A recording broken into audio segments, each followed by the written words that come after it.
Bonjour à tous, aujourd'hui on se retrouve pour une recette de galette hyper simple à réaliser qui n'est autre qu'une galette à base de pommes et caramel au beurre salé juste onctueuse.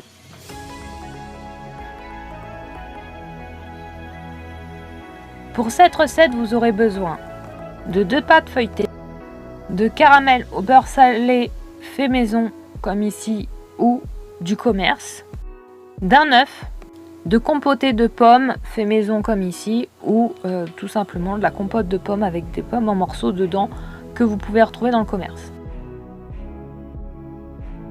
Dans un premier temps, étalez une pâte feuilletée sur une tôle, puis piquez cette dernière.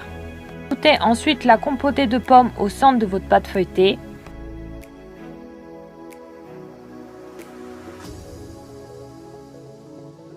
Puis 3 cuillères à soupe de caramel au beurre salé sur votre compotée de pommes.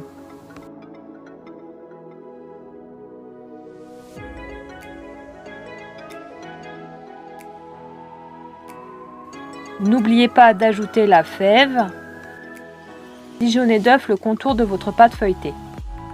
Réservez votre première pâte feuilletée sur un coin de votre plan de travail, puis déroulez votre seconde pâte feuilletée avant de piquer cette dernière. Reprenez ensuite votre première pâte feuilletée réservée quelques minutes avant, puis venez placer votre seconde pâte feuilletée face piquée sur la première pâte comprenant la garniture. Enlevez ensuite délicatement le papier sulfurisé, puis venez rabattre légèrement les bords pour former un petit boudin et ainsi mieux emprisonner la garniture se trouvant à l'intérieur de la galette. Faire ensuite quelques trous sur les côtés et en son centre pour laisser échapper l'air lors de la cuisson. Badigeonnez ensuite la galette de jaune d'œuf puis mettre pendant une vingtaine de minutes au réfrigérateur avant d'enfourner dans un four préalablement préchauffé à une température de 200 degrés Celsius pendant une durée de 10 minutes dans un premier temps. Puis une fois les 10 minutes écoulées, baissez le thermostat de votre four à 180 degrés puis continuez la cuisson pendant encore une vingtaine de minutes jusqu'à ce que la galette soit bien dorée. Et voici votre galette aux pommes et caramel au beurre salé est fin prête à être dégustée et je peux vous assurer qu'elle est super bonne et que ça change de la traditionnelle galette à la frangipane.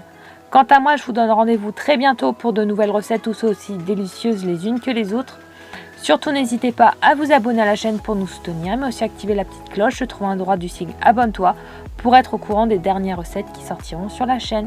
Commentez et partagez. Bonne dégustation!